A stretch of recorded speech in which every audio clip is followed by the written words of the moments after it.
रामचरितमानस बालकांड। विषय बारात का अयोध्या लौटना और अयोध्या में आनंद। भाग 3। भावार्थ सहित। श्री रामचरित सुनने गाने की महिमा। भूप बिलोकी लिए उरलाई, बैठे हर सिर जाय सुपाई। देखी राम सब सभा जुड़ानी, लोचन लाभ अवधि अनुमानी। राजा ने देखते ही उन्हें हृदय से लगा लिया। तदंतर वे आज्ञा पाकर हर्षित होकर बैठ गए।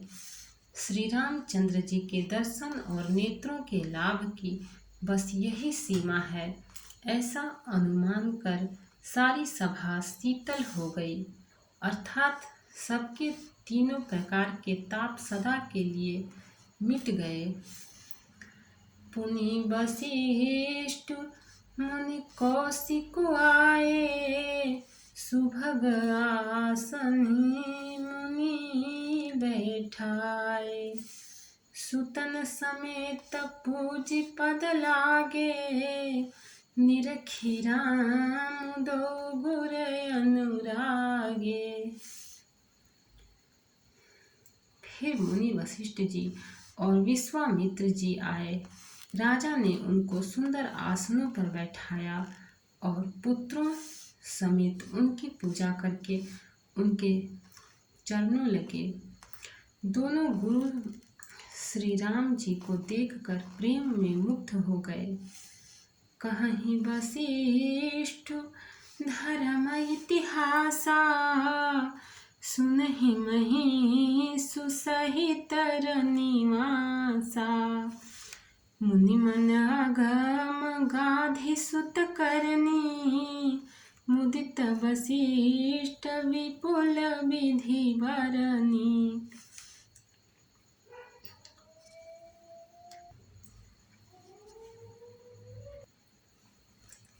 वशिष्ठ जी धर्म के इतिहास कह रहे हैं और राजा रनिवास सहित सुन रहे हैं, जो मुनियों के मन को भी अगम्य है।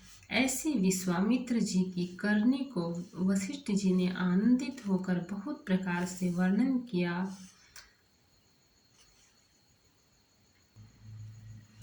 बोले वामदेव सब साची, कीरति कलित लोक तिहुँ माची। सुनि आनंदु भयउ सब काहू, राम लखन उर अधिक उछाहू। वामदेव जी बोले, ये सब बातें सत्य हैं। विश्वामित्र जी की सुंदर कीर्ति तीनों लोकों में छाई हुई है। यह सुनकर सब किसी को आनंद हुआ। श्री राम लक्ष्मण के हृदय में अधिक उत्साह आनंद हुआ। दोहा। मंगल मोद उछाह नित, जाहि दिवस एहि भांति। उमगी अवधय आनंद भरी, अधिक अधिक अधिकाति। नित्य ही मंगल आनंद और उत्सव होते हैं। इस तरह आनंद में दिन बीतते जाते हैं। अयोध्या आनंद से भरकर उमड़ पड़ी। आनंद की अधिकता अधिक अधिक बढ़ती ही जा रही है। सुदिन सोधिकल कंकन छोरे, मंगल मोद विनोदन थोरे। नित नव सुख सुर देखि सिरा सिहाही, अवध जन्म जाचहि विधि पाही। अच्छा दिन शुभ मुहूर्त शोध कर सुंदर कंगन खोले गए। मंगल आनंद और विनोद कुछ कम नहीं हुए, अर्थात बहुत हुए। इस प्रकार नित्य नए सुख को देखकर देवता सिहाते हैं और अयोध्या में जन्म पाने के लिए ब्रह्मा जी से याचना करते हैं। विश्वामित्र चलन नित चहहि,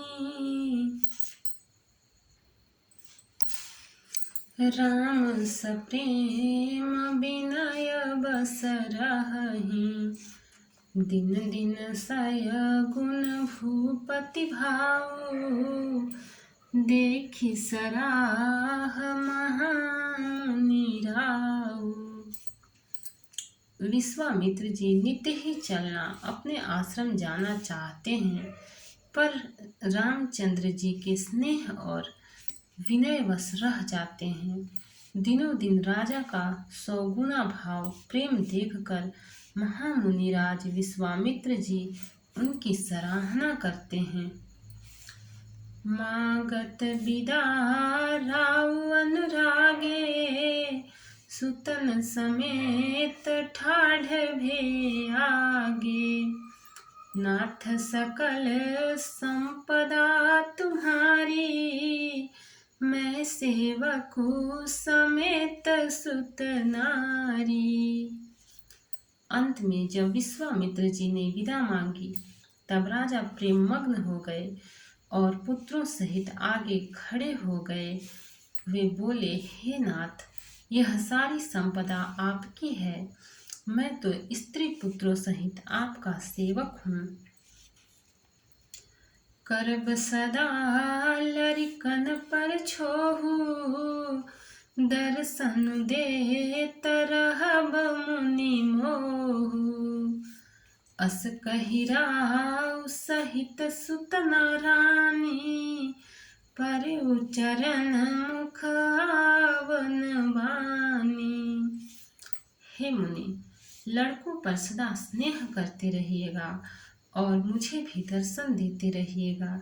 ऐसा कहकर पुत्रों और रानियों सहित राजा दशरथ जी विश्वामित्र जी के चरणों पर गिर पड़े। प्रेम विह्वल हो जाने के कारण उनके मुंह से बात नहीं निकलती। दीन्हि असीस विप्र बहु भांति, चले न प्रीति रीति कही जाती। राम सप्रेम संग सब भाई, आय सुपाई फिरे पहुँचाई। ब्राह्मण विश्वामित्र जी ने बहुत प्रकार से आशीर्वाद दिए और वे चल पड़े। प्रीति की रीति कही नहीं जाती। सब भाइयों को साथ लेकर श्री राम जी प्रेम के साथ उन्हें पहुंचाकर और आज्ञा पाकर लौटे। दोहा। राम रूप भूपति भगति, ब्याहु छाहु आनंदु। जात सराहत मन ही मना, मुदित गाधि कुल चंदु।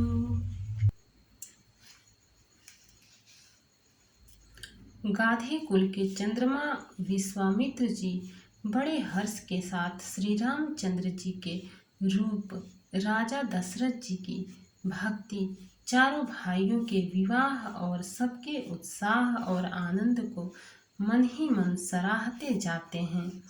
वामदेव रघुकुल गुर ज्ञानी, बहुरी गाधि सुत कथा बखानी।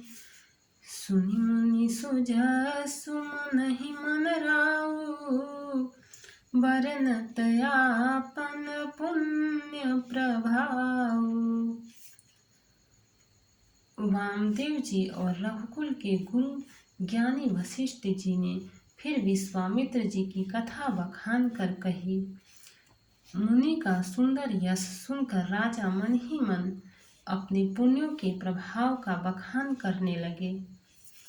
बहुरे लोग रजाय सुभयउ, सुतन समेत नृपति गृह गयउ। जहाँ तह राम ब्याहु सब गावा, सुज सुपुनीत लोक तिहु छावा। आज्ञा हुई, तब सब लोग अपने अपने घरों को लौटे। राजा दशरथ जी भी पुत्रों सहित महल में गए। जहाँ तहाँ सब श्री रामचंद्र जी के विवाह की गाथाएं गा रहे हैं।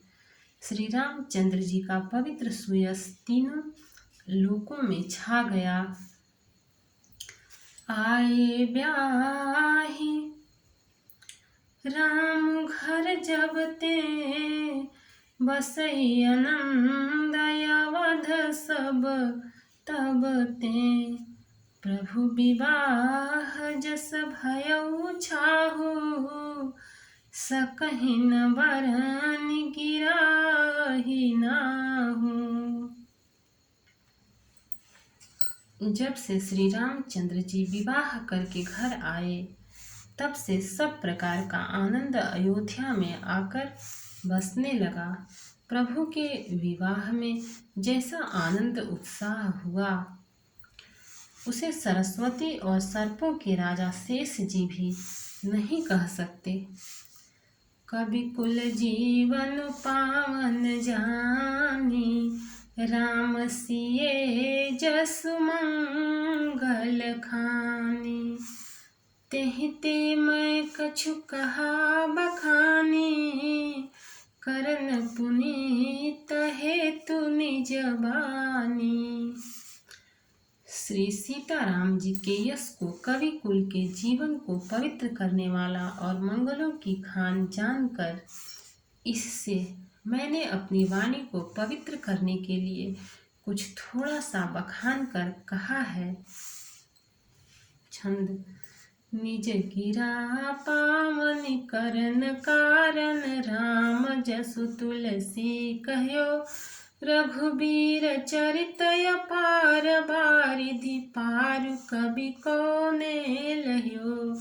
उपबीत ब्याह उछाह मंगल, सुनी जे सारद गावही। वैदेही राम प्रसाद तेजन, सर्वदा सुख पावही। अपनी वाणी को पवित्र करने के लिए तुलसी ने राम का यश कहा है। नहीं तो श्री रघुनाथ जी का चरित्र अपार समुद्र है, किस कवि ने उसका पार पाया है। जो लोग यज्ञोपवीत और विवाह के मंगलमय उत्सव का वर्णन आदर के साथ सुनकर गावेंगे, वे लोग श्री जानकी जी और श्री राम जी की कृपा से सदा सुख पावेंगे।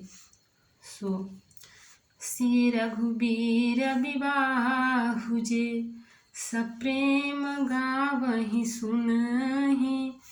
तिन कहूँ सदा उछाहु, मंगलायतन राम जसु।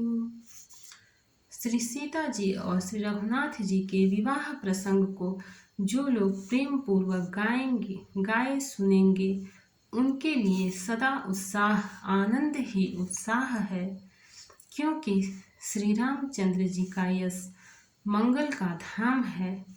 मास पारायण 12वां विश्राम। इति श्रीमद् रामचरितमानसे सकल कली कलुष विध्वंसने प्रथमः सोपानः समाप्तः। कलयुग के संपूर्ण पापों को विध्वंस करने वाले श्री रामचरितमानस का यह पहला सोपान समाप्त हुआ। बालकांड समाप्त। जय सिया राम। भक्त और भगवान की जय। चैनल को लाइक, सब्सक्राइब और शेयर करें। कमेंट में जय सिया राम लिखें।